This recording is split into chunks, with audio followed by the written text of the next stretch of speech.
Lolo, bakit po ba palagi po tayong pumupunta sa gitna ng kagubatan? Bakit mo naman naitanong yan, Apo? Kahit naman sabihin ko sa'yo dahilan, hindi mo rin naman ako maiintindihan. Paano ko naman po kayo maiintindihan, Lolo? Hindi naman niyo po pinapaliwanag sa akin eh. Saka, bakit po ako palagi ninyong isinasama rito? Bakit hindi po si tatay? Nang hindi naman po tayo nahihirapan sa pagdudukal ng lupa. Sos, alam mo naman na galit sa akin ang tatay mo, hindi ba? Isa pa, hindi niya ako kinakausap. Saka, ikaw lamang ang pinagkakatiwalaan ko sa bagay nito. Pagdating ng araw mapapakinabangan mo rin ito, Apo. Galit pa rin po ba sa inyo si tatay? Kayo po ba ang sinisisi niya sa pagkamatay ni nanay? Tama ka, Apo. At wala naman akong magagawa tungkol sa bagay na yon. Mukhang kasalanan ko talaga kung mas pinili kitang iligtas at hinayaan kong mamatay ang nanay mo. Kaya po ba pakiramdam ko malayo ang loob sa akin ni tatay? Kasi lolo, sinisisi rin po ba niya ako dahil po sa pagkamatay ni nanay? Ay nako, Apo. Bakit naman napunta dyan ang usapan natin? Kahit na kailan hindi ka sinisi ng iyong ama. Mahal na mahal ka niya, Apo. Wala ka namang kasalanan Kaya bakit mo naiisip yan? Ewan ko po, lolo. Pero pakiramdam ko po hindi na ako mahalaga sa kanya. Palagi po siyang galit sa akin At kapag kinakausap ko po siya, hindi rin po siya tumitingin sa mukha ko. Kaya po pakiramdam ko po, talagang kasalanan ko ang lahat kasi nabuhay po ko. Ay sus Mariosep, huwag mong isipin yan na po. Ikaw ang pinakamagandang nangyari sa buhay namin ng tatay mo. Kaya huwag kang mag-iisip ng ganyan. Pagod lang ang tatay mo sa pag-uuling ng mga kahoy. Kaya madalas kanyang nasisigawan. O hala, nandito na pala tayo Lumapit ka po. Doon, sa ugat ng puno ng balete. Lolo, sandali lang. Nagtataka lang po talaga ako sa inyo Bakit po ba kailangan niyong hukayin ng garapon? Hindi po ba ibinaon niyo na po yan noong nakaraang linggo? Tapos tuwing Biyernes po alas 4 ng hapon, hinuhukay po natin ang lupa. Tapos titignan na naman po niyo yun. Tapos kakausapin. Tapos ibabaon na naman po niyo uli. Hindi po ba kayo napapagod, Lolo? Ay nako, Diyos kong bata ito. Ang dami-dami mong tanong. Apo, balang araw, malalaman mo rin kung bakit ko to ginagawa. At kaya naman kita isinasama rito para kahit hindi na ako bumalik dito, ay alam mo na ang mga dapat gawin. Saka Apo, hindi pakikipag-usap ang ginagawa ko, kundi utob o pagbibigay bisa sa bagay na nasa loob ng garapon. Binubulungan ko ito ng mga orasyon na hindi dapat marinig ng sinuman. Kaya hindi ako dapat na mapagod, Apo. Dahil mababaliwala lamang ang paghihirap ko sa loob ng 10 taon. Utob?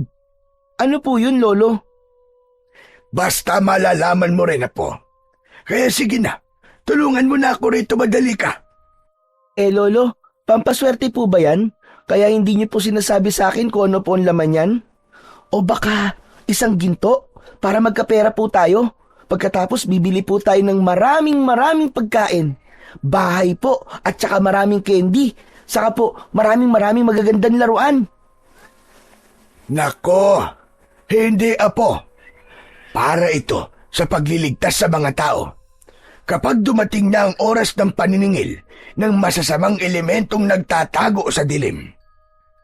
Alam mo, Apo, meron akong nagawang pagkakamali noon.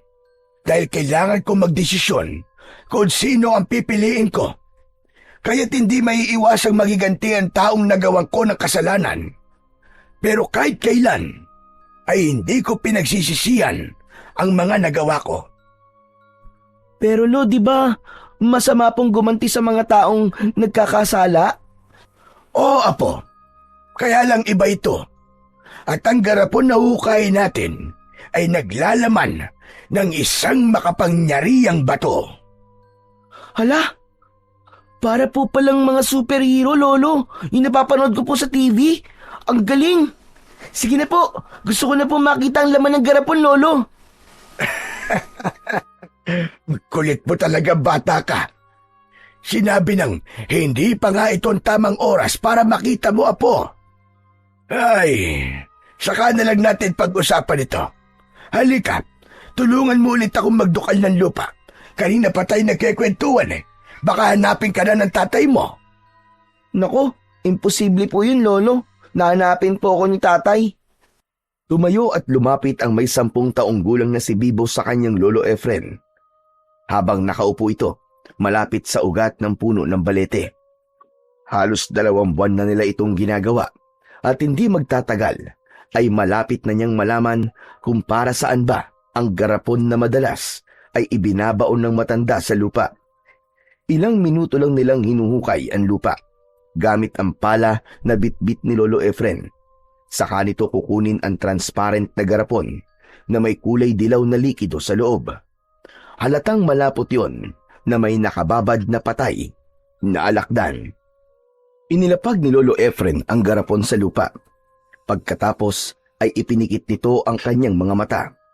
Habang ang kanang kamay nito ay nakapatong sa makalawang na takip ng garapon bago nito muling ibabalik sa hukay. Tatabunan ng lupa at pagkatapos ay maglalakad na sila pauwi. Paulit-ulit na ganun ang kanilang ginagawa. Hindi pa man sila nakakarating sa kanilang tirahan ay nakita na nila ang humahangos na si Marlon. Butil-butil ang pawis nito sa noo.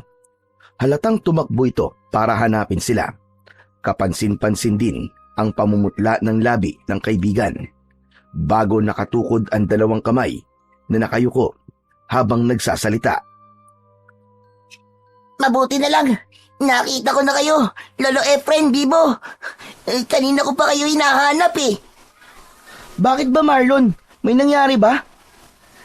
Hindi agad ito nakapagsalita para sagutin ang tanong ni Bibo. Itinuturo nito ang pinanggalingang daan habang habol pa rin ang sariling hininga. Aba, sige na Marlon, magsalita ka na. Paano namin malalaman na nangyari sa'yo? Ano ba talaga nangyari? Si Mang Nardo po. Nakita ko pong walang malay sa daan. Namamaga po ang kanyang muka at mataas na rin po ang lagnat. Nagpatulong na lamang po ako sa mga kaibigan ni tatay na madala po siya kahit kay Lola Celia. Ano ka mo? Abay, Diyos ko po. Ano nangyari at nagkagayon siya? Halika, Bibo. Kailangan natin makita ang ama mo. Magmadali ka. Saglit lang na hindi nakagalaw si Bibo nang marinig niya ang sinabi ng kanyang kaibigan. Akma na sana silang tatakbo sa daan pauwi sa bahay nila, pero pinigilan sila ni Marlon. Hindi po riyan ang daan. Dito po. Dito po tayo sa kabilang daan. Tara na po. Bilisan niyo po. Sige, tara. Teka lang. Ano napansin mo sa kanya, Marlon? Maliban sa pamumula ng kanyang muka. May nakita rin po akong 5 butas sa kanyang hita. Sa palagay po namin mayroong kumagat sa kanya na makamandag na hayop sa gubat. Mas lalong nilakihan ng maglolo ang kanilang paghakbang sa pagtahak sa daan papunta sa bahay ni Lola Celia. Matagal nang albularya ang matanda sa kanilang baryo, pero ngayon lang nila mapupuntahan ang bahay nito dahil puro kagat lang naman ng aso, tuklaw ng ahas o kahit na anong kagat ng makamandag na hayop ang ginagamot ng matanda gamit ang kulay itim na batong pangtambal. Habang tinatahak nila ang daan, ay panay ang tulo ng luha sa mga mata ni Bibo. Natatakot siya para sa kanyang ama. Baka mapahamak ito at hindi niya na maabutang buhay si Mang Nardo. Kahit hindi ito madalas na makipag-usap sa kanya, ay hindi pa rin naman niya hahangarin na mapahamak ito o may mangyaring masama. Lakad at takbo ang ginawa nila para makarating kagad sa bahay ni Lola Celia. Pagkarating ng tatlo sa tapat ng bahay ng matanda, napansin nila ang mahabang pila ng maraming tao. Nakaupo ang mga ito sa upuang gawa sa kahoy. Hinanap kagad ng paningin ni Bibo kung nasaan ang kanyang ama, pero bigo siyang makita ito roon. Marlon, akala ko ba nandito si tatay? At dito mo siya dinala? Nasaan si tatay? Ipinasok namin siya sa loob ng silid ni Lola Celia dahil wala pa rin siyang malay nang dinala namin siya rito eh. Kaya tara na po sa loob. Sa likod po tayo ng bahay dumaan. Sumunod sina Lolo Efren at Bibo kay Marlon habang malaki ang mga hakbang ng kanilang paa. Halos patakbo silang pumasok sa kusina ng matanda. Marami pa rin ang mga taong nakaabang sa loob ng bahay. Lahat ay naghihintay na matapos ang matanda sa pagtatambal sa sugat ng mga ito. Maririnig ang mga daing dahil sa sakit. Ang iba naman ay namimilipit dahil sa kirot ng mga sugat nito. Dito niya napansin na parang ang daming nakakagat ng sinasabing hayop sa gubat. Lola Celia, kasama ko na po ang ama at anak ni Mang Nardo. Sasamahan ko po muna sila sa loob ng silid. Ay, salamat naman. O sige na, Marlon. Samahan mo na muna sila at susunod na lamang ako sa inyo kapag natapos na ako rito. Tara na po, Lolo Efren. Dito po tayo. Pinagmasdan muna ni Bibo ang itsura ng matandang babae. Sa tingin niya ay edad 68 taong gulang na ito. Maraming nakasuot na kwintas sa leeg nito at napansin niyang lahat ng yon ay gawa sa sanga ng kahoy. Palaging nakangiti kapag kaharap ang mga pasyente. Nakita niya rin ang mga bato sa mga sugat ng mga pasyente na nakadikit sa mga balat ng mga ito. Biglang nagtama ang kanilang paningin. Para bang meron siyang kakaibang naramdaman nang matitigan niya ito sa muka. Ano pa bang ginagawa mo rito? Aba, sige na. Puntahan mo na ang tatay mo ron sa silid. Ginabot ko na siya at pwede niyo na siyang maiuwi kapag nagkabalay na siya. Narinig naman ni Lolo Efren ang sinabi ni Lola Celia kay Bibo na bumalik pa nang maramdamang hindi siya sumunod rito sa pagpasok sa silid. Hinila ni Lolo Efren ang kanyang kamay at humarap kay Lola Celia. Maraming salamat sa iyo, Celia. Ay, walang anuman. Sige na, puntahan niyo na ang anak niyo. At marami pang pasyenteng naghihintay sa akin sa labas. Tara na. Silipin na muna natin si Nardo, Apo. Susunod na lang po ako. Dito po muna ako, Lo. Iniwan sila ni Lola Celia at lumabas ito papunta sa sala. May dala itong palanggana at talbos ng mga bayabas. Naunang pumasok sa loob, sina Lolo Efren at Marlon. Si Bibo naman ay naiwan sa kusina habang pinagmamasdan pa rin ang ginagawa ng matanda. Minsan na rin siyang nangarap na maging isang albularyo katulad ng matanda. Kaya lang, pagkatapos mamatay ng kanyang ina, ay hindi na siya iginapang ng kanyang ama sa pag-aaral dahil kulang pa sa kanilang mga pangangailangan sa pang-araw-araw ang kinikitan ng kanyang ama sa pag-uuling ng kahoy. Lalo pa at nagkasakit ito ngayon. Napansin ni Bibo na parang may ipinapainom na kulay berdeng likido si Lola Celia sa mga pasyente nito. Parang katasyon ng dahon ng bayabas. Tig-iisang kutsara ang dami nun, pero mabisa ang gamot para sa sugat. Pagkatapos ang namumutlang labi ng pasyente, ay biglang magkakaroon ng kulay at mawawala ang lagnat. Lihim siyang humahanga sa matanda. Akma na sana siyang lalapit dito nang maramdaman niya ang kamay ni Marlon. Nakakunot ang noo nito na binalikan siya para pumasok na sa loob ng kwarto ng matanda. Hoy, ano ka ba? Saan ka ba pupunta? Hinahanap ka lang ni Lolo Efren eh.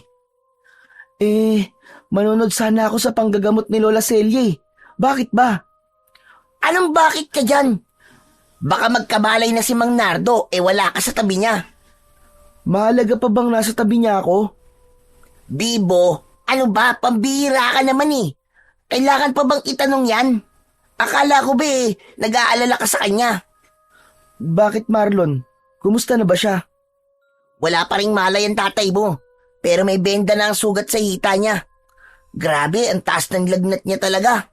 Saka, namamaga pa rin ang kanyang muka. Wala sanang balak si Bibo na tignan ng kanyang ama dahil alam naman niya na mabuti at mahusay ang matandang gumamot dito.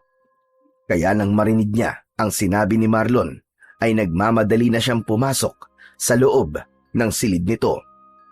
Nakita niyang nakahiga ang kanyang ama sa katre na gawa sa kawayan.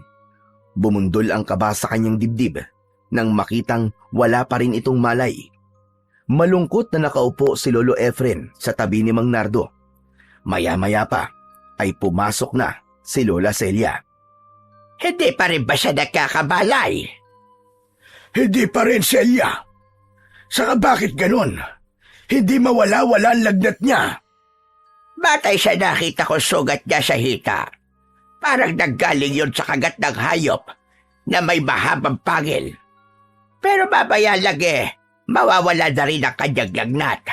Dahil nilagyan ko na yun ng tambal. Baka pagod lang siya, kaya nakatulog. Lola, gusto ko rin po sanang matuto sa panggagamot. Bakas sa mukha ng matanda ang gulat sa sinabi ni Bibo. Napapangiti itong napatitig sa mukha niya, pero naramdaman niya ang kamay ng matanda na ipinatong sa kanyang balikat. Diyos mio naman bata ito. Pasensya ka na, Celia, ha. Pilyo lang talaga batang ito Palibasa ay nagmana sa kanyang ama. Mausisa, kaya lahat na lang gustong subukan. Bakit? Wala na ba masama kung gusto niya subukan Kung hindi nakakaabala, gusto mo bang turuan kita, Bibo? Opo, Lola. Gusto ko po. Tamang-tama. Si Marlon din ay nagsabi sa akin kahapon na gusto rin daw niyang matuto sa panggagamot. Talaga po ba? Totoo po ang sinasabi niyo, Lola? Napatingin si Bibo sa kinaroroonan ni Marlon. Hindi siya makapaniwalang gusto rin ng kanyang kaibigan ang maging isang albularyo. Gusto mo ba talaga matuto sa panggagamot kay Celia, ha, Apo? Hindi madaling matuto sa panggagamot. Marami kang kailangang pagdaanan.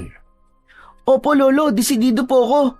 Saka makakasama ko naman po si Marlon Para kapag nagkasakit kayo, ako na po ang gagamot sa inyo ni tatay. Napakaswerte mo naman pala, Efren, sa pagkakaroon ng mabait na apo. Aba, nasaan ba ang nanay ni Bibo? Kasi...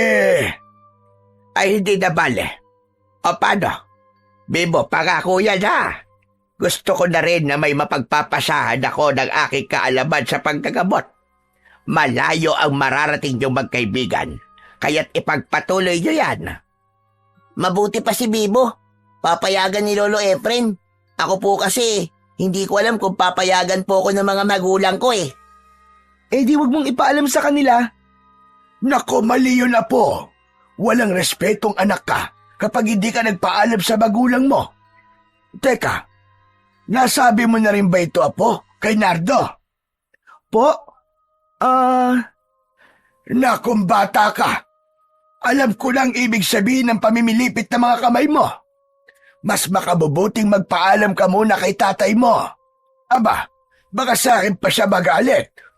Saka ayoko ng gulo sa pagitan naming dalawa. Kaya sana, Apo, magpaalam ka muna sa kanya. Tama naman ang lolo mo, Bibo. Baka paghihintay naman ako O paano? Maiwan ko muna kayo Tawagin niyo na lamang ako sa labas kapag nagkabalay na si Nardo. Nahabol na lamang ng tingin ni Bibo si Lola Celia habang papalabas ito sa silid. Nagkatinginan naman sina Marlon at Lolo Efren nang tumingin ang mga ito sa kanya. Maya-maya pa ay napansin niyang gumalaw ang daliri ng kanyang ama. Naglahong bigla ang pag-aalala niya nang makita itong nagmulat ng mga mata. Tay, kumusta na po ang pakiramdam niyo? Anong ginagawa niyo rito? Saka nasan ako? Ako po nagdala sa inyo rito. Nasa bahay po kayo ni Lola Celia. Ganun ba? Gusto ko nang umuwi. Magpahinga ka na muna saglit, anak. para bumalik ang lakas mo. Tumingin ng masama si Mang Nardo kay Lolo Efren. Napansin ni Bibo ang pagguhit ng galit sa mga mata ng kanyang ama. Kayo manatili rito. Hindi ko kailangan ng opinyon nyo. Umalis na nga kayo sa harapan ko. At babangon na ako. Tay, nag-aalala lang naman po kami sa inyo eh. Ay, wala akong pakialam. Hindi ko kailangan ng mga pag-aalala nyo sa akin. Bakit ba ako nandito ha? Bakit po ba ganyan kayo, Tay? Kami na nga po nag-aalala sa inyo, galit pa po kayo. Nakakahiya naman po kay Marlon, no? Siya po nagbala sa akin sa inyong dalhin kayo rito. Yun naman pala eh. Hindi naman pala kayo nagdala sa akin dito eh. Salamat na lang sa'yo, Marlon ha. Pero kailangan ko nang umuwi. Walang anuman po, Mang Nardo. Apo, sige lumabas ka muna. Marlon, samahan mo muna si Bibo. Ako nang bahala rito. Umalis din kayo, Tay. Hindi ko kayo kailangan dito. Iniwan ni Bibo sina Mang Nardo at Lolo Efren na nag-uusap. Tila naglagay na talaga ng pader na harang ang kanyang ama para kay Lolo Efren. Malungkot siyang lumabas ng silid ni Lola Celia. Naramdaman niya ang palad ni Marlon sa balikat niya. Isipin mo na lang, Tol, na wala kang narinig. Ganun lang kasimple yun. Ipaubaya na lang natin sa Diyos ang pagbabati nilang mag-ama. Sana nga.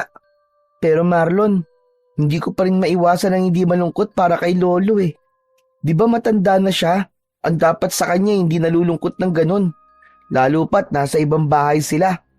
Nakakahiya sa mga makakarinig. Bakit ba lumalim ng ganun ang hidwaan nilang mag-ama? Hindi ko nga rin alam eh. Si Lolo lang naman na madalas na nagkikwento sa akin tungkol kay nanay eh. Magmula na magkaisip ako, kahit kailan, hindi pa ako kinausap ng maayos si tatay. Tol, alam mo ba na minsan ko nang narinig sa mga magulang ko tungkol sa nanay mo? Kaya lang, wala ako sa katayuan para magsabi sa iyo eh. Mabuti lang sa kanila mo marinig. Mahalagang malaman mo kung ano ang punot dulo ng galit nila sa isa't isa. Mahirap yan. Baka pagsisiyan nila sa bandang huli. Nako, bahala sila. Matatanda na sila. Alam na nilang tama't mali. Kung ayaw sa akin ni tatay, hindi ko naman ipipilit ang sarili ko sa kanya eh. Saka mahalaga, nagkakausap kami ni Lolo. Si tatay, bahala siya kung ano ikinakagalit niya kay Lolo. Teka, maiba nga pala tayo ng usapan. Ikaw ba seryoso na sa pagpapaturo mo ng panggagamot kay Lola? Aba, syempre naman. Gusto ko talaga maging katulad niya. Ang dami kasing napapagaling ni Lola eh. Saka ang astig na mga gamit niyang pantambal. Isang tapat lang ng bato, magaling na agad ang pasyente niya. Totoo ba yung naririnig ko, ha, Bibo? Sabay silang napalingon ni Marlon sa pinagmulan ng boses ni Lola Celia. Nakangiti ito na kanina pang nakikinig sa kanilang pinag-uusapan. Kanina pa po ba kayo dyan, Lola? Naku, pasensya na po. Bakit ka naman hihingi ng pasensya? Masaya pa ako dahil naiintindihan mo ang ginagawa kong panggagamot sa mga pasyente ko. Siya nga pala, nagkabalay na pala si Nardo. Hindi ba kayo papasok? Pinalabas pa nga po kami ni Lolo Efren eh. Mukhang nagtatalo na naman po sila. Ay, ganun ba? Kaya pala nandito kayo. O heto nga pala, para sa inyong dalawa. Kunin nyo, isuot nyo sa leeg nyo. Kwintas po, Lola Celia. Bakit po? Para saan po ba ito? Proteksyon yan laban sa pag-atake ng masasamang elemento na nagkukuble sa ating paligid. Masamang elemento? Ano po ba yun, Lola? Mga nilalang na nagkukuble sa kadiliman. Katulad ng mga aswang, mga nag-aanyong tao o hayop. Kaya palagi kayong mag-iingat. Pero dahil sa proteksyong ibibigay ko sa inyo, hindi nila kayo basta-basta masasaktan. O sige na, isuot nyo na yan. Wow! Ang ganda naman po nito, Lola. Ang astig po tignan. Teka, ano po bang tawag sa kwintas na ito? Ang tawag dyan matag-uwak. Isang uri ng bunga ng punong liwag na madalas na makikita sa katawan ng puno ng balete. Mabisang pantaboy yan sa panganib at kamalasan. Madalas yan gamitin ng mga albularya katulad ko. Di ba? Gusto nyo maging albularyo kagaya ko? Magtatanong pa sana si Bibo sa matanda nang bigla nang lumabas ang kanyang ama. Hindi ito nagsalita. Dumaan lang ito sa harapan nila. Kasunod ang malungkot na si Lolo Efren. Lolo Efren, ano po nangyari sa pag-uusap nyo? Ayoko muna pag-usapan niyan, Bibo. Tara na, umuwi na tayo at malapit ng dumilim. Uuwi na ba kayo? Oo, Celia. Malapit na kasing gumabi. Mahirap maglakad lalo pa't kailangan namin dumaan sa kakauyan. Maraming salamat nga pala sa'yo. Pasensya na rin sa abala. O siya, tara na po. Umalis na tayo. Nang makaalis na sila sa bahay ng matanda, ay napansin ni Bibo na kanina pa walang imik si Lolo Efren. Magmula nang umalis sila sa bahay ni Lola Celia, panay rin ang buntong hininga nito. Hindi niya alam kung ano ang pinag-usapan ng kanyang ama at ng kanyang lolo. Tila nawala ang saya sa mukha ni Lolo Efren. Binasag lang ni Marlon ang katahimikan sa pagitan nila nang makarating sila sa gitnang kakauyan. Bibo, wala ka bang naririnig? Ha? Bakit? Kanina pa parang may sumusunod sa atin eh. Nako, baka si tatay lang yun. Sira ka ba? Sabi ko, sumusunod sa atin. Ang tatay mo kanina pang umalis yun, di ba? Para kasing kinakabahan ako eh. Kakaiba rin ang galaw ng mga dahon sa paligid. Para bang may hindi magandang mangyayari sa atin ngayong gabi. Gabi ka dyan. Maliwanag pa naman ang daan eh. Kau talaga oo. Lumingon si Bibo sa hulihan nila at wala naman silang nakitang kakaiba sa daan. Si Lolo Efren naman ay tahimik pa rin na naglalakad. Hindi na nakatiis ang dalawa. Hinayaan nilang makalayo ang matanda at pinakinggan na lamang nila ang kaluskos sa likuran nila. Inilingan nila ang kanilang paningin sa paligid at ganun na lamang ang kanilang takot nang makita nila ang dalawang malalaking asong gubat, kulay itim at isang kulay abo. Tayong-tayo ang mga balahibo, ganun din ang mga tenga nito. Pati ang malaapoy nitong mga mata ay sumasabay sa malakas nitong pag-angil sa kanila. Napapaatras ng hakbang ang magkaibigan habang hindi malaman ang kanilang gagawin. Hindi rin nila inaalis ang paningin sa dalawang asong gubat na galit na galit. Nya, sinasabi ko na nga ba't kanina pa tayo sinusundan ng mga aso na yan eh. Paniguradong sila ang kumagat kay Mang Nardo. Diba, sabi ni Lola, pangontra sa kanila ang matang uwak na suot natin. Itinaas pa ni Bibo ang suot niyang kwintas para ipaalala sa kaibigan ang kakayahan ng bunga ng ligaw na damo. Pero mas lalo lamang lumakas ang pag-angil ng dalawang asong gubat. Pero mukhang wala namang epekto yan sa kanila eh. Tignan mo oh, mas lalo lamang silang nagwawala. Tumutulo pa ang kanilang laway habang panay ang kaskas ng unahan ng kanilang paa sa lupa. Parang pasugod na sa atin. Umalingaw-ngaw ang malakas na alulong ng mga asong gubat sa buong kagubatan. Dahilan para marinig ni Lolo Efren na nasa panganib ang dalawang bata. Nagmamadali itong bumalik at nakita nga ng matanda ang dalawang asong gubat na may nagbabantang mga mata. Lumayo kayo sa kanila! Aswang ang mga yan! Nagulat ang dalawang bata sa biglang paglitaw ni Lolo Efren sa kanilang harapan. May dala itong matigas na kahoy na siyang iwinawas-iwas nito sa ere, paharap sa dalawang asong gubat. Patuloy ang mga ito sa pag-angil at pagakbang papalapit sa kanilang kinaroroonan. Habang sina Marlon at Bibo naman ay takot na humahakbang paatras, palayo sa naturang mga asong gubat. At nang wala na silang mahakbangang lupa, dahil sa nakaharang na kahoy sa likod nila, lumukso ang kulay itim na aso para atakihin ng kagat si Lolo Efren. Pero sinalubong ito ng hawak na kahoy ng matanda. Tinamaan ang asong gubat sa leeg at bumagsak ito ng pasadsad sa lupa. Umaangil ito dahil sa sakit na nararamdaman. Hindi nagtagal, ang isang kulay abong asong ligaw naman ang umatake sa kanila, habang silang dalawang magkaibigan ay hindi makagalaw at pinapanood ang matanda kung paano itong makipaglaban sa mga asong gubat na aswang. Takbo na! Tumakbo na tayo! Pinagtig-isahan nila ang kamay ni Lolo Efren. Magkakahawak ang kanilang mga kamay na tumakbo papalayo sa mga aswang. Halos magpaekis-ekis pa sila sa daan nang maramdaman nila ang paghabol ng mga asong gubat sa kanila. Lolo, hinahabol pa rin po nila tayo! Kaya bilisan niyo, Apo! Dala ng matinding pagod, takot at pag-aalala, nadapa sa pagtakbo si Marlon at nahila nito ang matanda. Kaya naman halos magkakasabay silang natumba sa masukal na damuhan, at dahil malapit na silang abutan ng mga aso, humanap sila ng mga kahoy na pwede nilang gamitin panlaban sa mga asong humahabol sa kanila. Sa pag-atras nila sa kanilang likuran, ay biglang natumba si Lolo Efren. Tinamaan ng paa nito ang isa pang paa ng taong nakahandusay sa daan. Paglingon nila ay halos hindi na ito makilala. Doon nila napagtanto na hindi lang pala sila ang gustong biktimahin ng mga aso, dahil meron na palang nauna. Bumundol ang kaba sa dibdib ni Bibo nang maisip na baka ang kanyang ama ang nakahandusay sa daan. Kaya't mabilis siyang napatingin sa mukha ng biktima.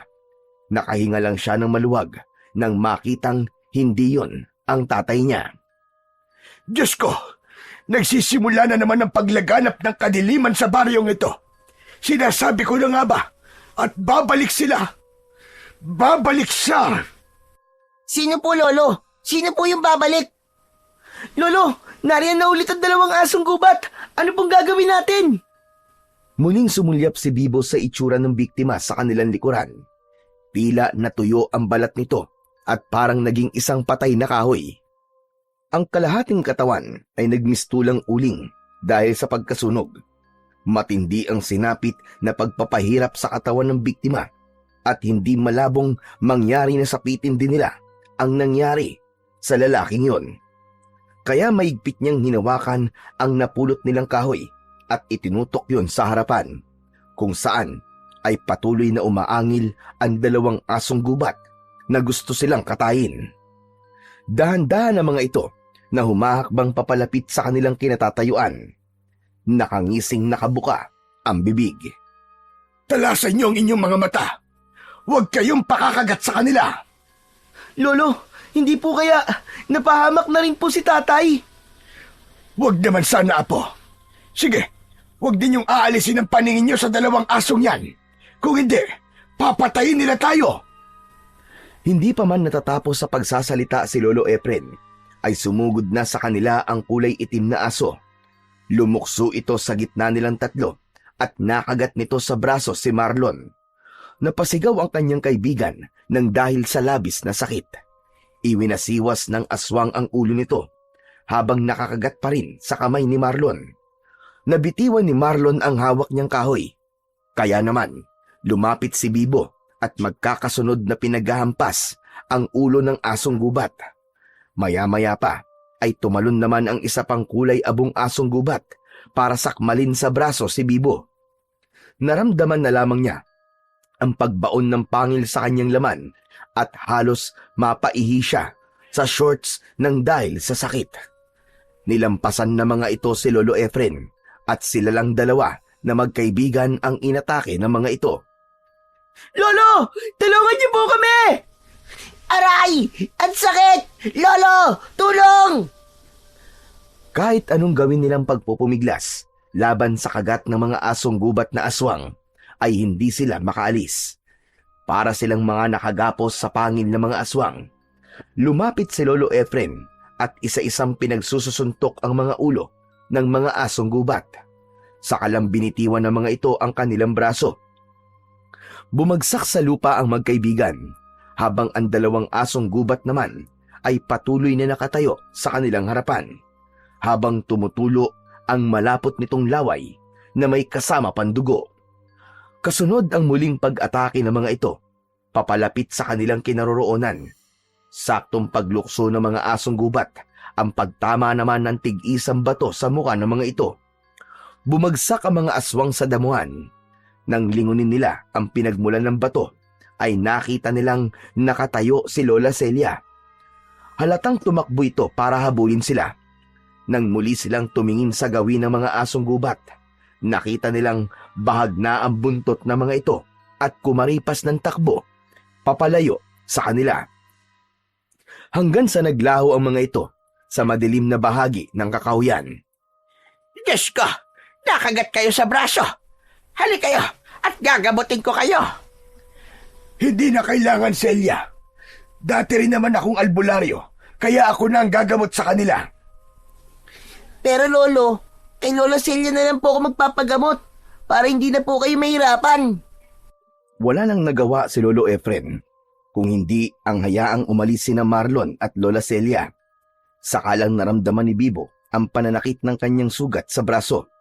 Pero imbis sa bahay ay dumiretso sila sa lugar kung saan naroon ang madalas nilang puntahang garapon na nakabaon sa lupa. Lolo, bakit dito po tayo pumunta? Saka hindi po ba't kagagaling lang po natin dito kanina? Dahil panahon na para gamitin ito. Sa nakita kong biktima kanina, hindi ako maaaring magkamali. Bumalik na ang mga aswang para kunin ka, Apo. Ha? Ano po? Kunin ako? Pero bakit po, Lolo? Mahirap ipaliwanag, Apo. Pero sa ngayon, kailangan ko munang malagyan ng gamot ang sugat mo bago pa yan lumala.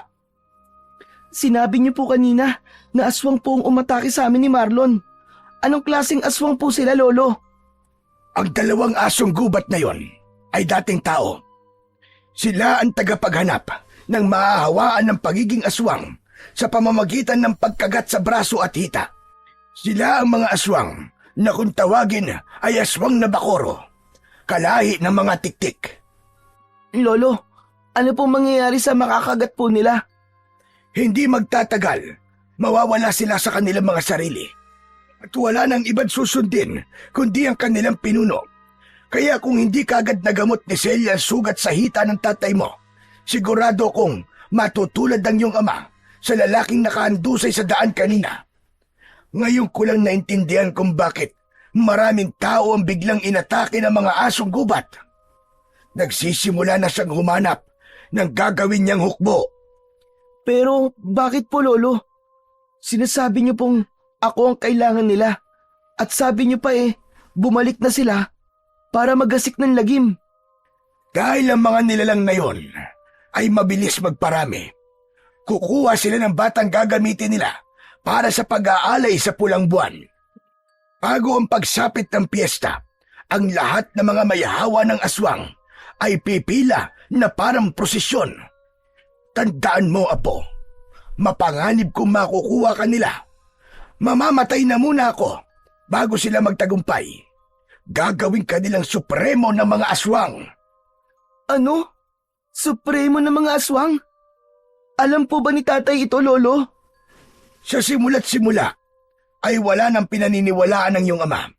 Kaya hindi niya nakikita ang mga nangyayari sa paligid niya. Pero Lolo, naguguluhan ako Bakit po ako? Bakit ako po ang kailangan nila? Dahil hindi ka pangkaraniwan na po. Halika, tulungan mo akong hukayin ng garapon. Kailangan na nating magmadali. Ito na ang oras para magamit ko ito para sa iyo. Magkatulong silang naghukay sa lupa at mabilis nilang kinuha ang garapon. Nagmamadaling binuksan yon ng matanda at nakita niya sa loob ang matigas na katawan ng alakdan. Kasama ang liabe. Ang liabe na gawa sa asero ay madalas na isinusuot sa 4 na daliri para gamiting pansuntok sa kalaban. Nakakunot ang noo ni Bibo na napasulyap sa mukha ng matanda. Sinipat ni Lolo Efren sa ere ang liabe. Nakita lamang nila yon dahil sa sikat ng buwan na unti-unting lumilitaw sa ulap. Lolo, ano po bang bagay na yan? Ito ang pinakamalakas na mutya, Apo. Ang mutya ng kamandag ng alakdan. At ang liabi na to ang gagamitin mo laban sa mga aswang na bakoro. Hindi ko alam, Apo, kung gaano na sila karami. Natatakot akong baka hindi mo kayaning lumaban sa kanila.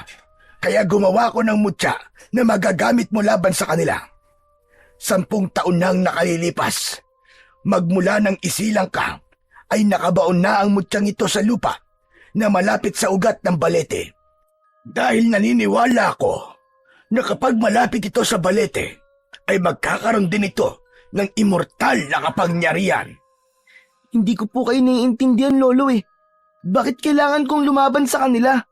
Pwede naman pong ipaubayan na lang natin to sa mga tanod o di kaya po sa mga pulis. Ikaw lamang ang makakatalo sa kanila, Apo. Akin ang braso mo, yung may sugat, at papatakan ko ng katas ng alakdan. Akma na sanang hahawakan ni Lolo Efren ang kamay ni Bibo. Nang mabilis niyang binawi yon, naalala niyang nakamamatay ang kamandag ng alakdan. Teka, sandali lang po, Lo. Baka naman po mamatay ako kapag nalagyan ng kamandag ng alakdan ng sugat ko. Hindi, Apo. Dahil ang lahat ng kamandag ng alakdan ay nakadikit na sa liabe. At ang natuyong katawan ng alakdan naman ang gagamitin mong tagsuri kapag may kaharap ka ng aswang. Gamot ito sa lahat ng lason, maging sa hawa ng aswang. Kinuha ni Lolo Efren ang alakdan sa loob ng garapon. Napansin niyang isang uri yun ng kwintas. Hindi niya akalaing tatagal yon sa mahabang panahon na nakababad lang ito sa malapot na likido. Meron na itong hindi magandang amoy. Kaya naman, habang isinusuot niya ang kwintas, ay napataklob siya ng palad sa kanyang ilong. Huwag kang mag-alala. Mawawala rin na mabahong amoy na yan. Naramdaman ni Bibo ang pagdampi ng malamig na likido sa kanyang sugat. Maanghang na may konting hapdi at nagulat siya sa naging reaksyon ng gamot sa kanyang sugat. Bumula iyon na parang agwa oksinada. Kasunod ng makating pakiramdam at pagkatuyo ng dugo sa palibot ng kanyang sugat. Lumitaw ang 5 butas na mula sa pangil ng asong gubat. Nawala ang sakit. Bumakas sa mukha ni Lolo Efren ang matinding kasiyahan. Nagtagumpay ako, Apo. Nagawa kong pagalingin ang sugat mo gamit ang mutya ng kamandag ng alakdan. Paano niyo po nasabing napagaling niyo na po ang sugat ko, Lolo? Dahil natuyo ang sugat mo at nawala ang pagdurugo. Diyos ko, mapapanatag na ang loob ko dahil alam ko nang may magagamit kang panlaban sa kagat ng mga asong gubat. Dala ng matinding katuwaan, ay payakap na binuhat ni Lolo Efren ang garapon at naglakad na silang dalawa, pauwi sa kanilang bahay. Suot naman ni Bibo ang kwintas, ganon din ang liabe sa kanyang kamao. Pagdating nila sa bahay, ay nakita nilang nagkalat ang mga damit nila sa lupa. Kaya pansamantalang inilapag ng matanda ang garapon sa lamesa na gawa sa kawayan. Ilang sandali pa, ay lumabas si Mang Nardo, yakap ang mga damit at inihagis sa labas ng balkonahe. Hindi naiintindihan ni Bibo ang mga nangyayari, pero alam niyang nagsisimula na ang kanyang ama na ipakita ang galit nito sa matanda. Tay! Ikaw na matanda ka! Lumayas ka sa pamamahay ko! Tay, bakit po? Bakit niyo po itinatapon ang mga damit ni Lolo? Hindi pa ba halata na ayaw ko na siyang makasama sa bahay ko? Sawang-sawa na akong makita ang pagmumukha niya. Naaalala ko lang kung anong ginawa niya sa asawa ko. Kung gusto mo, lumayas ka na rin, Bibo. Magsama kayong dalawa. Kung ikagagaan ng loob mo, aalis ako. Matatanggap ko mga sinasabi mo, pero wag mong idamay ang apo ko. Wala siyang kasalanan dito. Bakit? Nakukonsensya ka na ba? Kahit na kailan, hindi ako makukonsensya sa ginawa ko dahil 2 taong nailigtas ko. Kung sarado na talaga ang puso mo sa lahat ng mga paliwanag ko, wala na akong magagawa. Pero sana, naisip mong kahit na kailan ay hindi kita tinrato ng ganito. Parang pinipiga ang dibdib ni Bibo habang nakikita niyang pinupulot ni Lolo Efren ang mga nagkalat nitong damit. Akma na sanang tutulungan ni Bibo ang matanda nang hablutin ng kanyang ama ang kanyang braso. Huwag mo siyang tulungan. Wala siyang kwentang ama. Pero may kwenta po siyang lolo para sa akin. Hindi ko po naiintindihan kung bakit ganyan po ang pagtrato niyo kay lolo eh. Kahit na ano pa nagawa niyang kasalanan, ama niyo pa rin po siya at lolo ko siya. Sumasagot-sagot ka na sa akin, ha? At kinakampiyan mo walang yan. Walang iya po ba siya? Eh kayo tay, ano pong tawag sa inyo? Pinalalayas niyo po ang taong nagbigay sa inyo ng buhay. Wala po kayong iniwan sa mga walang kwentang anak na tulad ng iba. Hindi na mababawi ni Bibo ang pagkakamaling nasagot niya ang kanyang ama. Malakas na dumapo sa pisngi niya ang palad ni Mang Nardo, habang hawak pa rin siya nito sa braso. At dahil sa mutyang suot niya, hindi niya naramdaman ang sakit ng pagtama ng palad nito sa mukha niya. Sa halip, galit niyang tinanggal ang kamay nito sa braso niya at hindi niya inaasahan ang mga sumunod na nangyari. Tumalsik ito sa dingding na gawa sa sawali. 3 dipaan layo mula sa kanya. Nasira ang dingding at nahulog pa ito sa ibaba ng balkonahe. Apo! Lo, ano po itong nangyayari sa akin? Si tatay po! Nasaktan ko po siya! Ilang beses na nagpalipat-lipat ang tingin ni Bibo sa kinahulugan ng kanyang ama at kay Lolo Efren na hindi kagad nakapagsalita. Tila natulala ito sa nakitang lakas ni Bibo. Saka lang nakabawi sa pagkakabigla si Lolo Efren at mabilis na nilapitan si Mang Nardo na nakahandusay sa lupa. Habang walang malay, pinagtulungan nila itong buhatin at inilipat sa bangkong mahaba na gawa sa tabla na kahoy. Maya-maya ay napansin ni Bibo ang pamamaga ng hita ng kanyang ama. Nakita rin yun ni Lolo Efren. Lolo, ano po nangyayari kay tatay? Bakit parang mas lalo po yatang lumalala ang kanyang sugat? Ano po kaya kung gamutin niyo po ang sugat niya ng gamot po na inilagay niyo po sa sugat ko? Sa palagay ko, ay malala ng sugat niya, Apo. Unti-unti na siyang nangihina dahil sa impeksyon. Pero ang sabi po ni Lola Celia ay gagaling po si tatay. Bakit po ganun? Hindi ko rin alam, Apo. Ngayon lang din ako nakakita ng ganyang klaseng sugat. Hindi kaya nahahawa na siya sa pagiging bakuro? Lolo, hindi po pwede yun. Iligtas po natin si tatay. Biglang naalala ni Bibo ang nangyari sa kanya kanina. Bigla siyang naging malakas, kaya pinagmasdan niyang mabuti ang suot niyang liyabe. Huwag ka na magtaka sa mga nangyayari, Apo. Dahil pagkatapos ko maibigay sa iyo ang mutya, magtataglay ka ng pambihirang kakayahan. Pag-aralan mo na lang kung paanong makokontrol ang lakas mo.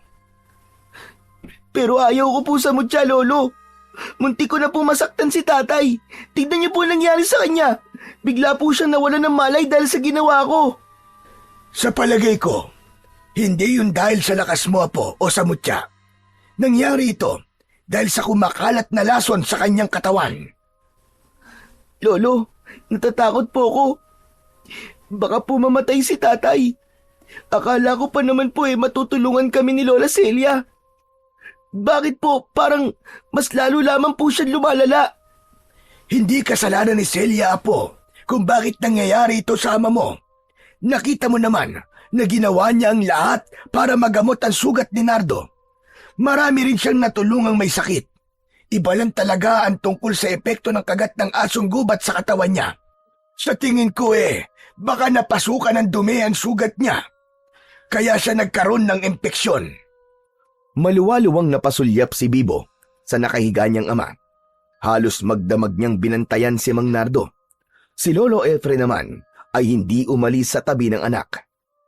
Inalagaan nito si Mang Nardo, maging sa pagpapalit ng damit nito. Saksi si Bibo sa pag-aasikaso ni Lolo Efren sa kanyang ama. Kaya hindi niya maintindihan kung bakit umabot sa ganito ang pag-aaway nilang dalawa. Kinabukasan ay nagising si Bibo sa pagwawala ng kanyang ama. Nagsisisigaw ito at namimilipit dahil sa sakit ng kanyang sugat.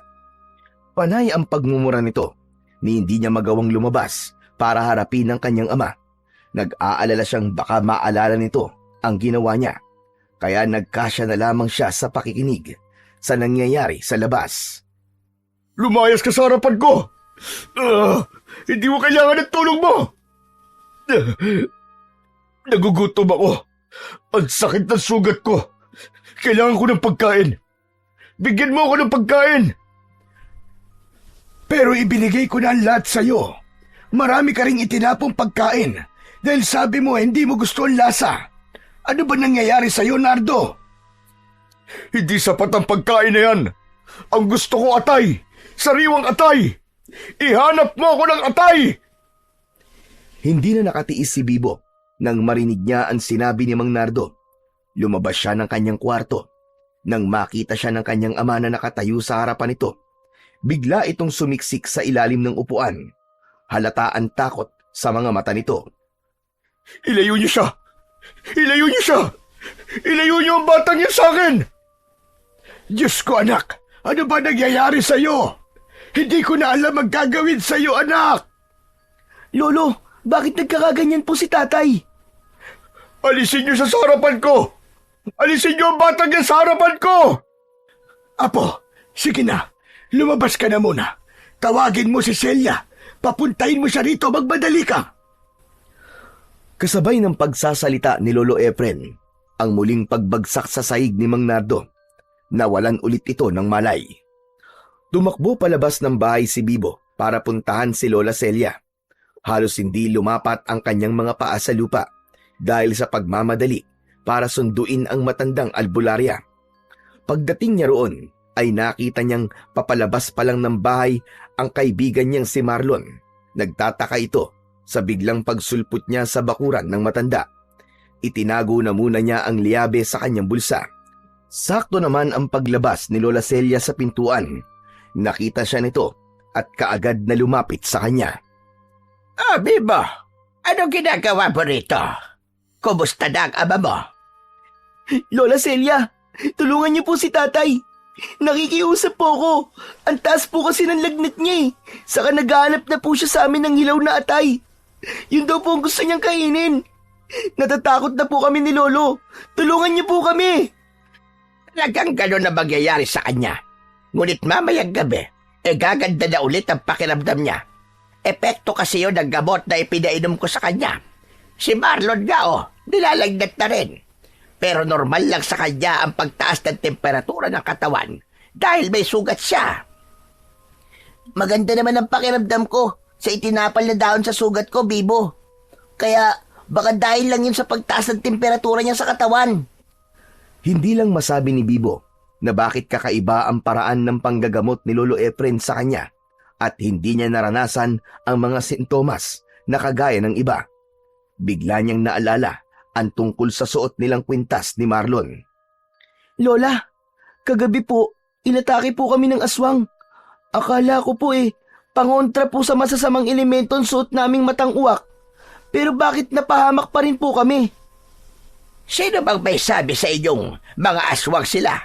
Isa lang silang ordinaryong mga aso. Si Lolo Efren po may sabi. Siya po nagsabing aswang na bakoro ang nag-uutos po sa kanila. Kaya aswang po sila. At isa pa po, napakapula po ng kanilang mga mata at tumutulo po ang kanilang laway na may kasama pandugo. Pero ganun din ang mga mata ng nauulol na aso. Aba, baka nagkakamali lang si Efren. Teka, bakit ka nga pala naririto? Saka lang din naalala ni Bibo ang tunay niyang sadya sa matanda. Halos maglubid-lubid ang dila niya sa pagsasabi sa matanda. Oo nga po, tara na po Lola. Ipinapatawag po kayo ni Lolo. Kailangan niya po ang tulong niyo. Si tatay po kasi. Basta po, tara na po Lola. Ay Diyos ko, dapat kanina mo pa sinabi. Tara na, samahan mo na rin ako, Marlon. Bukas kapag maganda na ang pakiramdam nyo, ay tuturuan ko na kayong manggamot. Pagkalipas ng ilang minutong paglalakad, ay narating na nila ang bahay ni Bibo. Nadatnan nilang nakaupo si Lolo Efren sa tabi ng walang malay pa rin na si Mang Nardo. Mabilis na umakyat sa 3 baitang na hagdan si Lola Celia. Lumapit ang matandang babae sa higaang bangko ni Mang Nardo. Saka hinawakan ang pulsuhan nito at saglit na ipinikit ang mga mata. Muli itong nagmulat, saka umiling-iling pa. Hindi niya ininom ang gamot na ibinigay ko sa kanya. Kaya nangyari ito kay Nardo. Kahit kailan talaga, Efren, matigas ang ulo ng anak mo. kaya walang natutuwang tumulong sa kanya. Talagang hindi ko na rin alam ang gagawin ko sa kanya. Nawawalan na ako ng pag-asang magbabago pa siya. Huwag niya sana baliwalain ang mga gamot. Teka, ano ba nangyari sa dingding ng bahay niyo? Abay, bakit nabutas? Kasi po, si ano... Nagwala si Nardo kanina, kaya nasira ang dingding. Pasensya ka na at tinakluban ko na ang bibig ng apo ko. Baka magkamali na naman siya ng pagsasalita at hindi pa maganda ang dating sa inyo. Saka lang inalis ni Lolo Efren ang palad nito sa bibig ng nagpupumiglas na si Bibo. Tila nauunawaan naman niya na marahil ang gusto ng matanda ay walang makakaalam sa kakayahan niya at ang tungkol sa mutya. Habang si Marlon naman ay tahimik lang na nakaupo sa katabing upuan ni Lola Celia. Napansin niya na bahagyang malikot ang mga mata ni Marlon na para bang hindi ito mapakali. Hindi niya maintindihan pero tingin niya ay may nagbago sa kanyang kaibigan. Napansin din niya ang panay na pagtulo ng laway nito. Kaya naman nang umalis si Lola Celia ay sa kanya ito kinausap. Tol, sigurado ka bang wala kang nararamdamang kakaiba sa katawan mo? Bakit mo naitanong, Bibo? Maliban sa mainit lang ang pakiramdam ko, ay wala naman akong ibang nararamdaman. Ang ipinagtataka ko lang ay kung bakit pakiramdam ko ay nauuhaw ako. Kanina pa akong umiinom ng tubig. Panay-panay na nga eh. Parang may hinahanap ang sikmura ko na hindi ko maintindihan. Hindi na malayan na magkaibigan na kanina pang nasa likuran nila si Lolo Efren at nakikinig sa kanilang pinag-uusapan. Tumikhim muna ito bago nagsalita. Naniniwala akong hindi basta kagat lamang ng kung anong hayop ang gumawa niyan. May hawa ka ng aswang, Marlon. Gusto mo bang tulungan kitang gamutin ang sugat mo? Bakit po, Lolo? Wala po ba kayong tiwala kay Lola Celia? Meron naman. Kaya lang, ayokong maranasan mo ang nangyayari ngayon sa anak ko. Hindi ko alam kung magigising pa siya. Padalawang beses na siyang nawawalan ng malay. Pero Lolo, sabi po ni Lola Celia, sa gabi raw po siya magigising. Ganun na nga. Dahil isa na siyang aswang. Tuluyan nang naging aswang ang anak ko. Ha? Kung ganun po ayoko pong maging aswang, Lolo. Marami pa po akong pangarap sa buhay. Lolo, tulungan niyo po ako. Gamutin niyo po ang sugat ko. Kung ganun hintayin mo ko riyan. At kukunin ko lamang ang garapon ko. Nagkatinginan silang magkaibigan at tumango si Bibo bilang pagsang-ayon sa gustong mangyari ni Lolo Efren. Ilang saglit lang ang lumipas ay bumalik na ang matanda. Dala ang garapon. Teka, sandali lang po.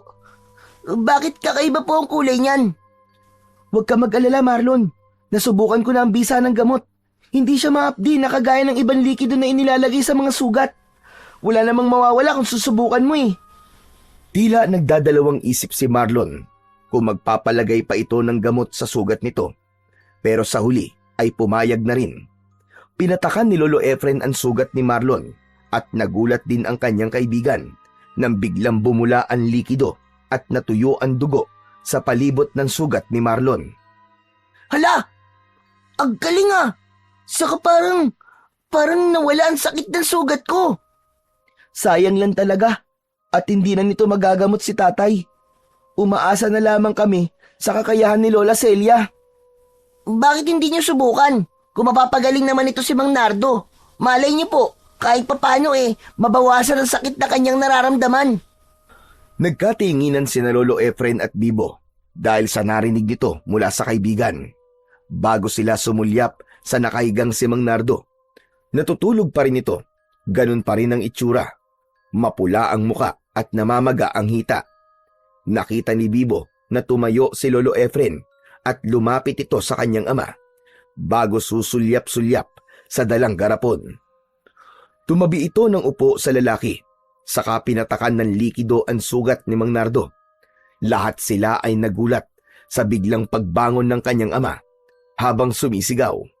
Tila napapaso ito sa likidong ipinatak ni Lolo Efren. Hinahanap nito kung sino ang naglagay sa sugat nito.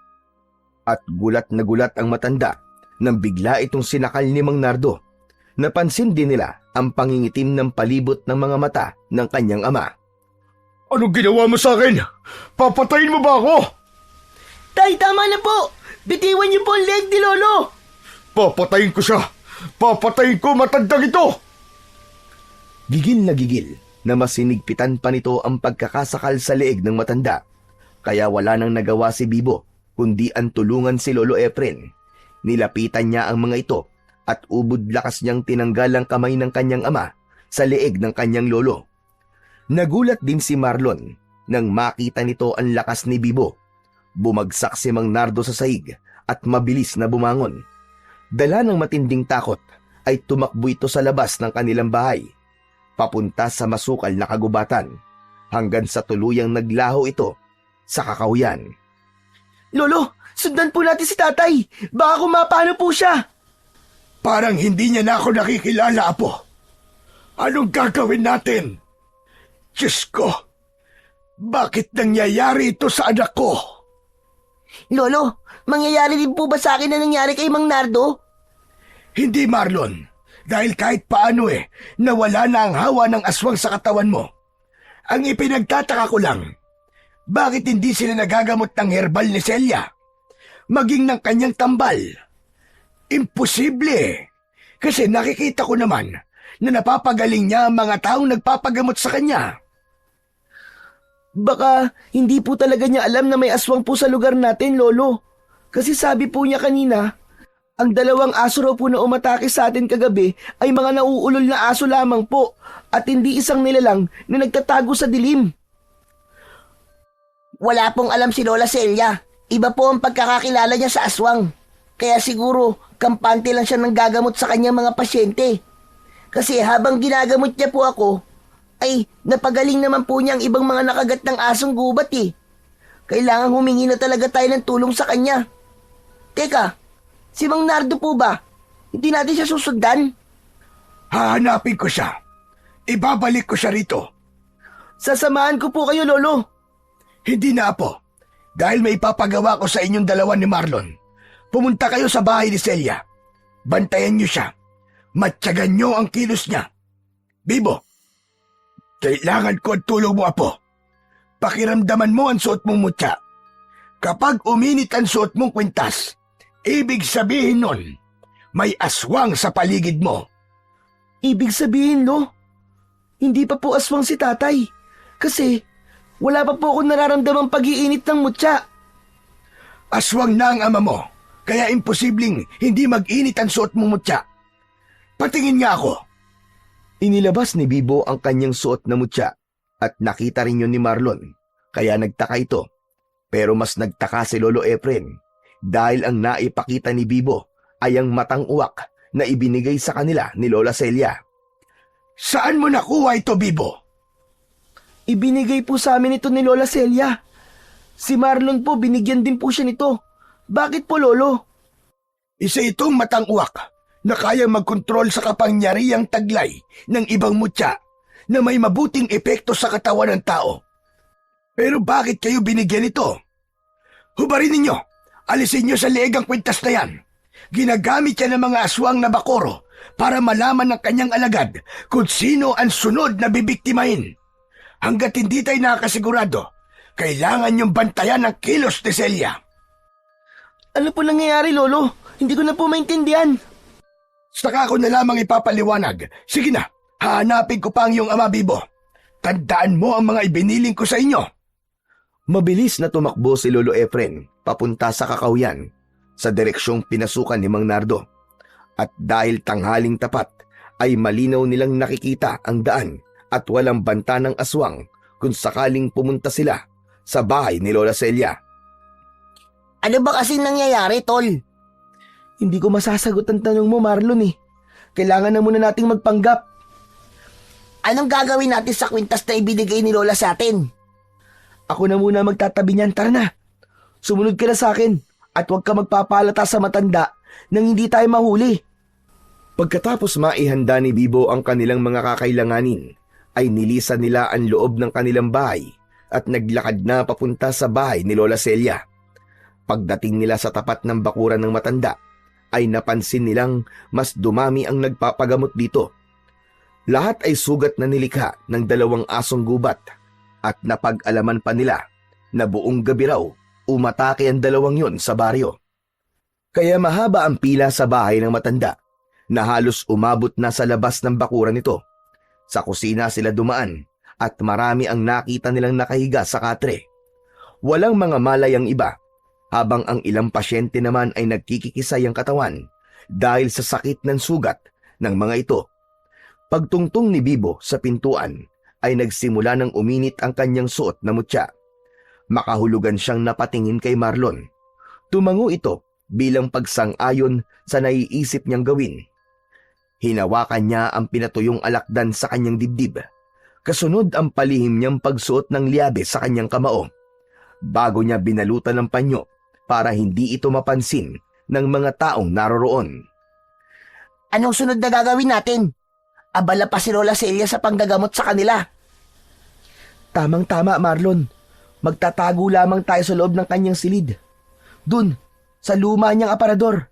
Babantayan natin ang ginagawa niya hanggang sa pagsapit ng gabi. Dahil abala pa rin si Lola Celia sa ginagawa nito, ay hindi napansin ng matanda ang pagpuslit ng magkaibigan papasok sa kwarto nito. Nakita nilang may 3 lalaki na walang malay na nakahiga sa katre. Kaya tamang-tama yon para makita nila kung paanong manggagamot ang matanda. Sa palagay ko, hindi niya tayo makikita rito, Marlon. Kinakabahan naman ako sa gagawin natin ito. Huwag na kaya natin ituloy. Hindi pwede. Nandito na tayo eh. May tiwala ako kay Lolo. Alam kong may hinala na rin siya kay Lola Celia. 4 na oras silang naghintay sa loob ng aparador. Madilim na ang labas ng bahay. Nagtataka ang magkaibigan kung bakit simula pa kanina ay hindi pa pumapasok ang matanda sa silid na yon. Akma na sanang lalabas si Bibo, pero bigla silang nakarinig ng mga yabag ng paa papunta sa kinaroroonan nila. Bumukas ang pinto at pumasok si Lola Celia. May dala itong lumang gasera. Luminga-linga ito sa paligid bago isinara ang pinto. Hindi nila alam kung bakit kailangan pang isarang mabuti ng matanda ang pintuan. Kasabay ng pag-iinit ng liabe at suot niyang mutya, ang paglapit ni Lola Celia sa isang lalaking natutulog. Pakiramdam niya ay hindi na siya humihinga ng mga oras na yon habang pinanonood ang ginagawa ng matandang albularya. Mukhang tamang-tama lang ang pagkakagawa sa inyo. Ilang minuto na lang ay lalabas na ang pulang buwan. Inalis ni Lola Celia ang nakabendang tela sa braso ng lalaki.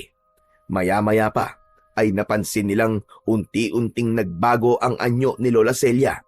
Ganun na lamang ang panlalaki ng kanilang mga mata nang humaba ang bibig nito at tinubuan ng balahibo sa katawan. Nagkaroon din ito ng mahabang buntot na parang sa aso.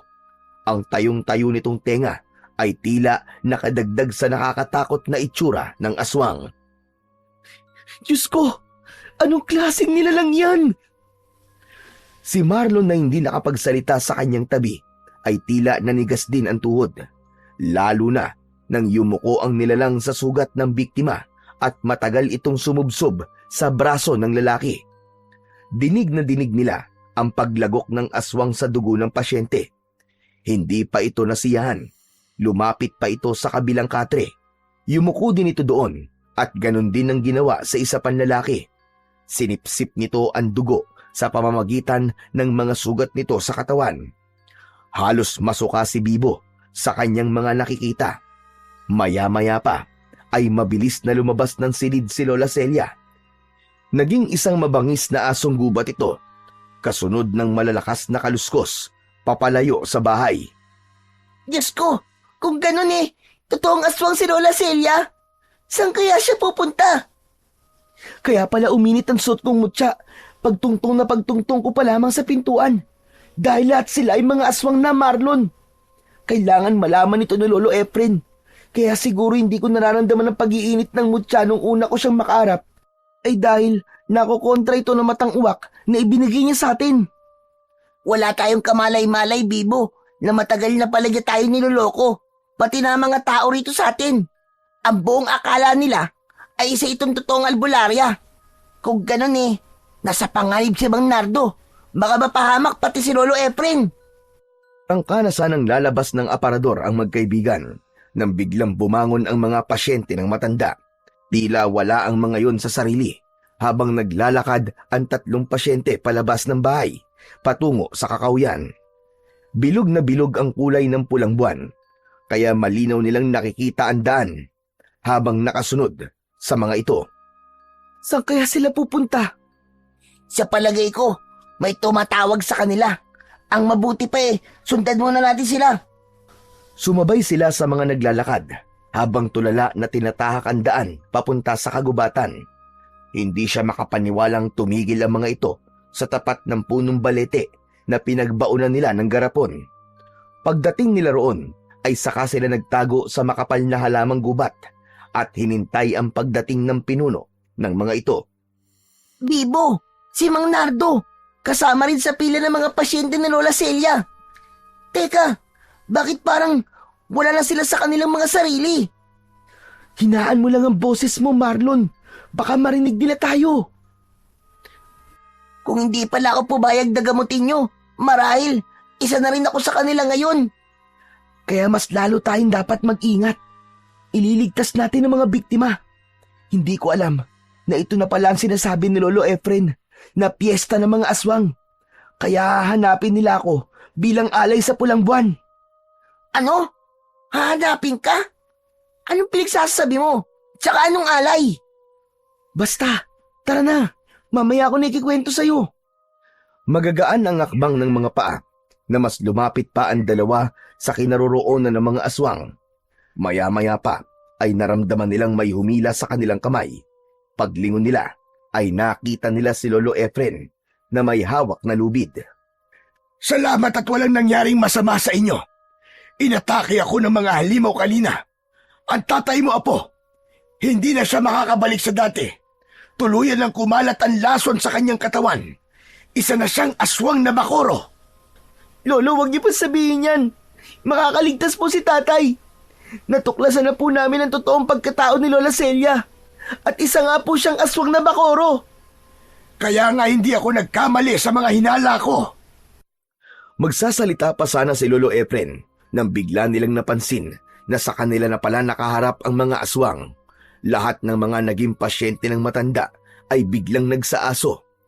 Umaangil na parang asong nauulol. Dala ng pagkataranta ni Marlon dahil sa takot. Kagad itong tumakbo papalayo sa kanila. Kaya wala na silang nagawa kundi ang tumakbo na rin pasunod sa kanyang kaibigan. Kaya lang, hindi pa man sila nakakalayo ay nilukso na sila ng kulay itim na asong gubat. Humarang si Bibo at hinarap niya ang mga aswang.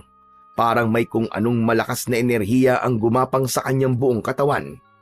Ubod lakas niyang sinalubong ng suntok ang papasugod na asong gubat. Tinamaan ito sa ulo. Bumagsak sa lupa ang aswang. Ilang dipaan layo sa kanya. Hindi ba, Are? Anong klaseng sandata ang ginamit mo sa mga alagad ko? Mas lalong namula ang mga mata ni Lola Celia nang makita nito ang lumiliwanag niyang mutya ng kamandag ng alakdan. Ganon din ang kamao ni Bibo. Galit na galit itong sumugod papalapit sa kanila. Kasama ang hindi nagpalit ng anyo na si Mang Nardo, pero nahawakan ito ni Lolo Efren. Iginapos ng matanda ang katawan ng anak. Si Bibo naman ang humarap sa pinuno ng aswang. Tumalon siya sa ere, pasugod sa papasalubong sa matandang bakoro. Ilang beses niya itong pinagsususuntok sa muka, pero naiiwasan yun ni Lola Celia. Gumanti ito ng kagat sa kanya at tumama yun sa kanyang kamao na may suot na liabe. Tila napapaso itong napaatras at kumaripas ng takbo, papalayo sa kanilang kinaroroonan. Ang mga asong gubat naman ay nagbalik sa anyo nito bilang mga tao. Bumagsak ang mga ito sa lupa habang walang malay. Iginala ni Bibo ang kanyang paningin at nakita niya si Lolo Efren na maluwaluwang pinagmamasdan ng anak na walang tigil sa pagpupumiglas para makawala sa pagkakagapos sa tali. Lolo, ano pong gagawin natin kay tatay?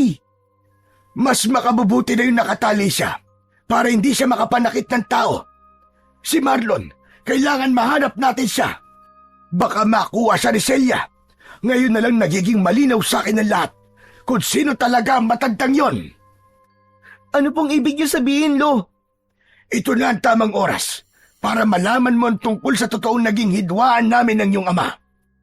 Apo, humihingi na kagad ako sa iyo ng tawad sa lahat ng mga nagawa ko. Ano po, Lolo? Hindi ko sinasadyang patayin ang iyong ina, Bibo.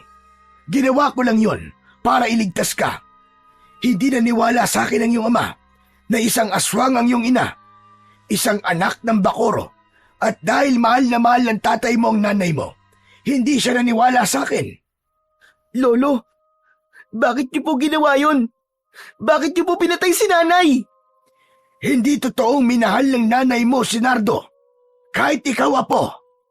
Sadyang nagpalahi lang ang nanay mo sa tao para humalili sa kanilang lahi, para gawin kang aswang katulad nila.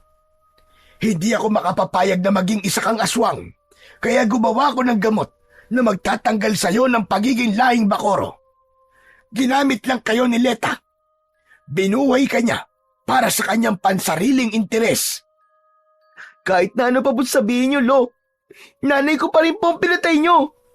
Bakit inilihin niyo po sa akin to, Lo? Dahil yan ang magiging reaksyon mo, Apo. Kaya nga sinasabi ko sa iyo kanina pa, bago ko sabihin ang lahat ng ito, napatawarin mo ko, Bibo. Kailangan kong gawin yon upang mabuhay ka. At ngayon gumaganti na siya.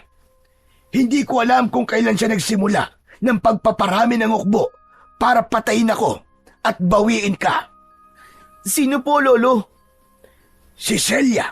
Si Celia po. Ang ina ng nanay mo, na lola mo. Hindi ko siya nakilala noon, pero ngayon na lamang ulit siya nagparamdam. Nagiiganti siya, Apo. At ngayon, inuna niyang saktan ang tatay mo. Walang masabi si Bibo sa matanda dahil sa mga narinig niya rito. Naguguluhan siya sa mga nangyayari. Hindi niya matanggap na ang mismong kalaban niya ay sarili niyang kadugo. Kaya ngayon, naiintindihan niya kung bakit gano'n na lamang ang galit ng kanyang ama sa matanda. Matatanggap ko kung magagalit ka sa akin, Apo. Aalis na po muna ako, Lolo. Hahanapin ko po ang kaibigan ko.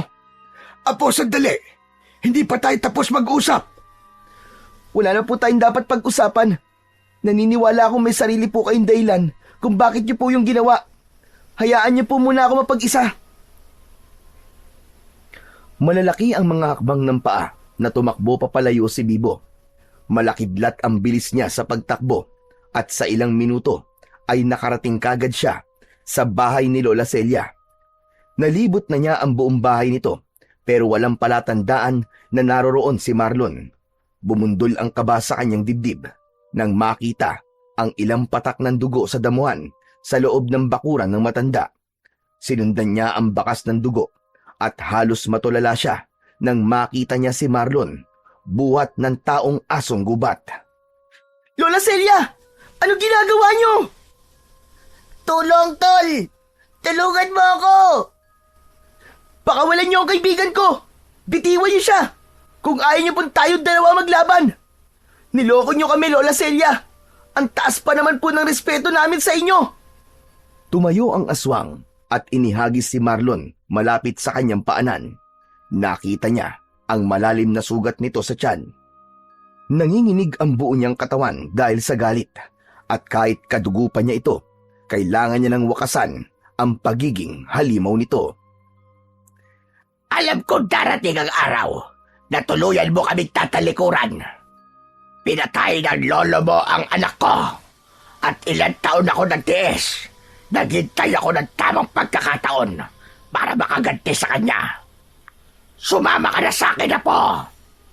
Hindi! Hindi kita, Lola! Walang lola na mag-aangad ng kapahamakan sa kanyang apo. At ni minsan, hindi hahangarin ng lola na masaktan ang mga mahal niya sa buhay. At hindi niya to hahayaang mangyari. Hindi na napigilan ni Bibo ang mga luwang kanina pa niya pinipigilang pumatak. Lalo na nang makita niya kung paanong nagpakahalimaw ito sa harap niya. Mas lalo itong lumaki at tila naging dambuhalang aso. Pinatay niya ang anak ko, nanay mo, pero sila pa rin nakakampiyan mo. Dahil isa kayong halimaw, Lola! Kaya hindi po ako magiging katulad nyo! Hindi ko po kayo kakampiyan! Ilang saglit pa ay dumating na rin ang mga alagad nitong asong gubat. Mga nakangising tumutulo ang malapot nitong laway. Ikinakaskas na mga ito ang unahang paa sa lupa. Hindi na nga napigilan ng matanda ang mga alagad nito na hindi umatake kay Bibo. Sabay-sabay na lumukso ang mga asong gubat para patayin ang bata. Sinalubong niya ang mga ito ng kanyang kamao. Bawat bigwas niya ng suntok sa mukha ng mga ito ay isa-isa ring bumabagsak pasadsad sa lupa. Umaangil na parang asong galit na galit habang unti-unting nasusunog. Itinaas ni Bibo sa ere ang kanyang kamao at lumikha yon ng malakas na liwanag na nagbigay dahilan sa mga asong gubat para yumuko at pilit na itinatago ang mga mata. Patakbong sinugod ni Bibo ang mga aswang. Bumagsak ang mga ito sa damuhan habang nasusunog ang kalahating katawan. Hindi ako makapapayag na mauuwi lang sa wala ang lahat. Ang lahat ng mga pinaghirapan ko nang dahil lamang sa naging apo kita. Tama na ang satsat mo! Matandang hukluban! Unti-unting natanggap ni Bibo na hindi na sila maaaring magkalapit pa ng matanda dahil magkaiba sila ng mundong ginagalawan. Sumugod sa kanyang kinatatayuan ang matanda at dahil sa mabilis ang naging pagkilos ni Bibo, nagawa niyang patamaan ito ng kanyang suntok sa iba't ibang parte ng katawan. Pasadsad itong bumagsak sa lupa. Akma na sanang lalapitan niya ito nang biglang lumukso sa kanyang harapan si Mang Nardo. Nakawala ito sa pagkakatali. Kasunod nito si Lolo Efren na habol ang sariling hininga. Ay! Hindi kita anak! Huwag mo sasaktan na rin ako! Taya ko to si Bibo! Anak niya po ko! Namumula ang mga mata nito at tinubuan ng mga balahibo sa pisngi. Matutulis ang mga kuko nito sa daliri. Iba na ang kilos nito habang nakadipa ang mga kamay na tangkang papasugod sa kanya. Apo! Hindi niya na tayo nakikilala! Hindi na siya ang tatay mo! Narinig ni Bibo ang malakas na pagtawa ni Lola Celia sa likod ng kanyang ama. Dahan-dahan itong tumayo at bumagsik ang anyo nito habang nakatingin sa kanila.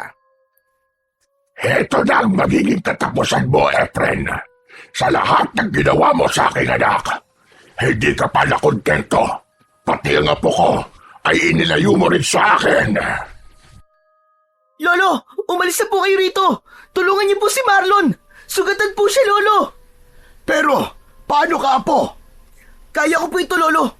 Gagawin ko po ang nararapat sa kanila! Magtiwala lamang po kayo sa akin! Mabilis na kumilos si Lolo Efren. Nilapitan nito ang nakahandusay na si Marlon, saka binuhat papalayo sa kanilang tatlo. Muli niyang hinarap ang kanyang ama. Hindi niya napansin na nakalapit na pala ito sa kanyang kinatatayuan.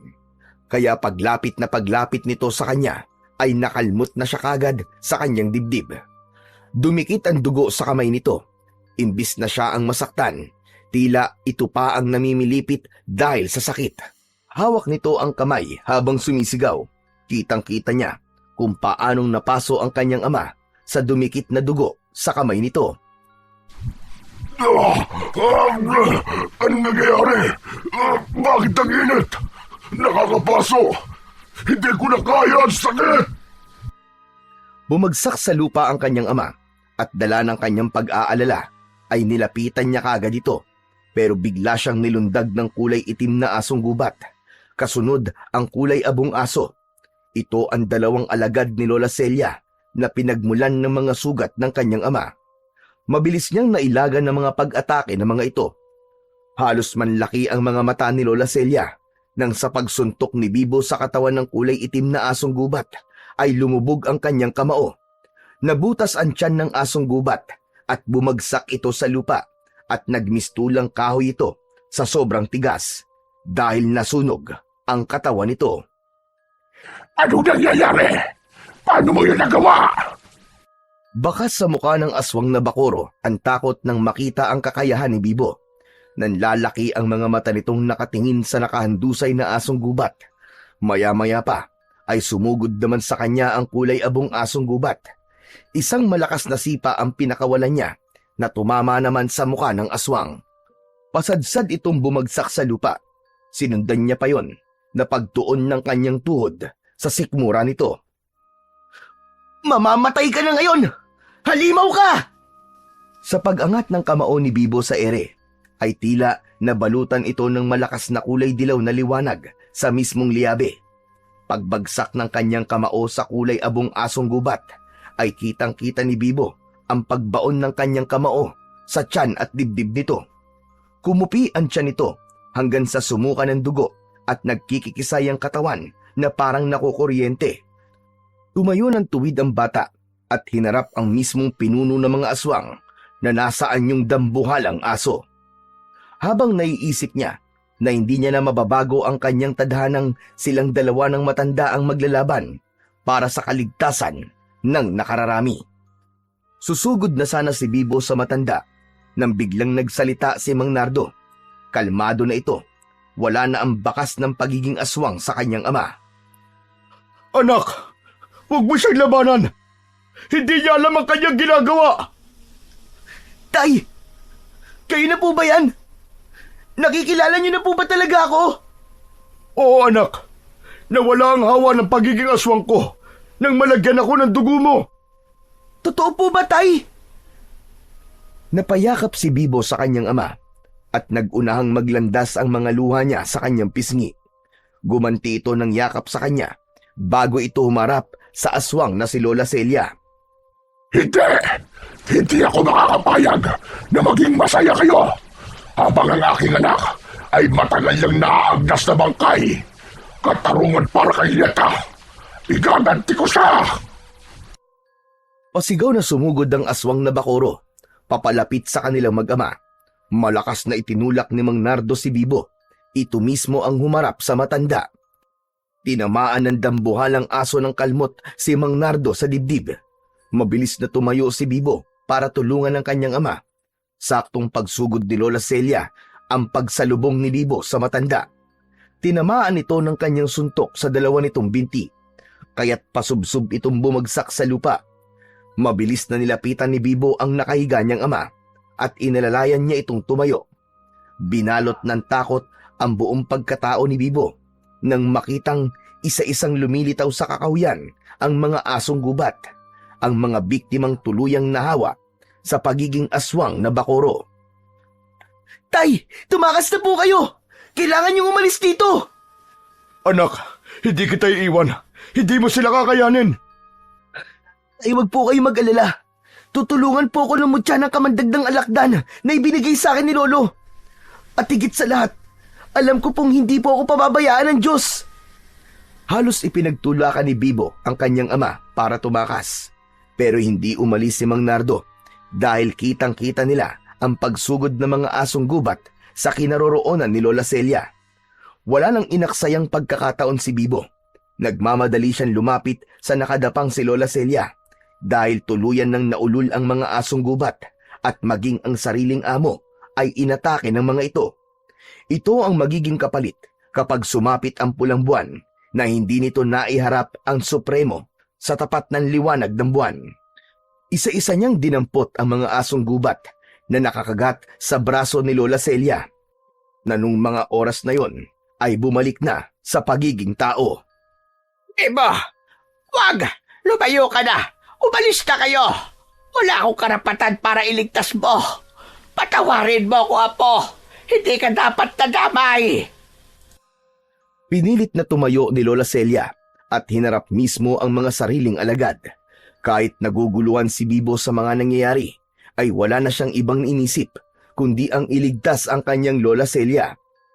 Maya-maya pa ay pumikit ng mariin si Bibo at sa pagmulat ng kanyang mga mata ay biglang kumalat ang liwanag sa buo niyang katawan. Tila napaso ang mga nilalang sa liwanag ng suot niyang mutya. Lahat ay nasunog na parang uling. Bumagsak sa lupa ang mga naabong asong gubat at ang paa ni Lola Celia ay nadamay sa pagkasunog. Lola, dadalhin po namin kayo sa ospital! Hindi na kailangan na po. Patawarin mo ko. Nagpadala ako sa galit. Hindi ko sinasadya. Lola, sige na po, nakikiusap po ako. Tutulungan ka po ni Lola Efren. Magagamot niya po ang pagiging aswang niyo, Lola. Pero sa ngayon, kailangan po namin kayong madala sa ospital. Hindi na, Apo. Kailanman ay walang kagamutan ng pagiging aswang ko. Iwanan mo na ako rito. Nangangako akong magpapakalayo-layo na ako at hindi na kita guguluhin pa. Nardo, patawarin mo ko. Talagang nasaktan lang ako sa ginawa mo sa aking anak. Tay, iligtas po natin si Lola.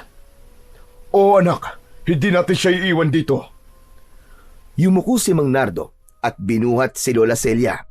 Samantalang si Bibo ay sumulyap muna sa lugar upang tiyaking wala nang natitirang aswang na bakoro. Hindi masamang magbigay ng pangalawang pagkakataon sa taong nagkasala ng mabigat sa mga tao. Si Bibo na masaya sa nangyari ay hindi pa rin makapaniwalang may saysay ang dugo niya at napagaling niya ang kanyang sariling ama. Nalaman ni Bibo na dahil sa katas ng kamandag ng alakdan na ginamit para magamot ang sugat niya, ay binigyan ng lakas ang kanyang dugo para makapagtanggal sa lason o hawa ng pagiging aswang. Sa kauna-unahang pagkakataon ay may isang batang may dugong kayang lumaban sa kahit na anong kamandag ng mga hayop. Pati na ang pagiging aswang ay kayang malunasan ng kanyang dugo.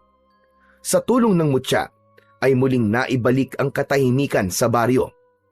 Kinabukasan ay napatayo si Bibo sa kanyang kinauupuan nang magising si Lola Celia. May swero ito katabi si Marlon. Naitakbo nila ito sa pinakamalapit na ospital. Kaya lang ay kinailangan ng mga doktor na putulin ang mga paa ni Lola Celia. Si Bibo naman ay nagamot na rin ng sugat sa kanyang dibdib. Lumabas nga sa laboratorio sa pagsusuri sa kanyang dugo na ang dugo niya ay may kakayahang magpagaling sa tuka ng ahas, kagat ng aso at lason. Bilang donor ng dugo at antidote sa biktima ng tuklaw na mga ahas, ay hanggang sa kasalukuyan ay tumutulong pa rin si Bibo sa mga tao. Isa na siyang ganap na doktor at hindi isang albularyo. Ibinaon nila sa lupa ang mutya ng kamandag ng alakdan at liabe sa loob ng garapon.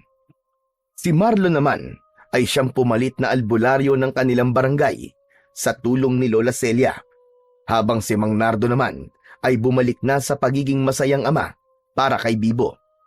Patunay lang na ang pagpapatawad sa mga nagkakasala ay ang magbubukas sa pintuan ng panibagong pag-asa. At ang lihim ng nakaraan ay magiging bahagi na lamang ng isang ala-alang kailanman ay hinding-hindi nila makakalimutan.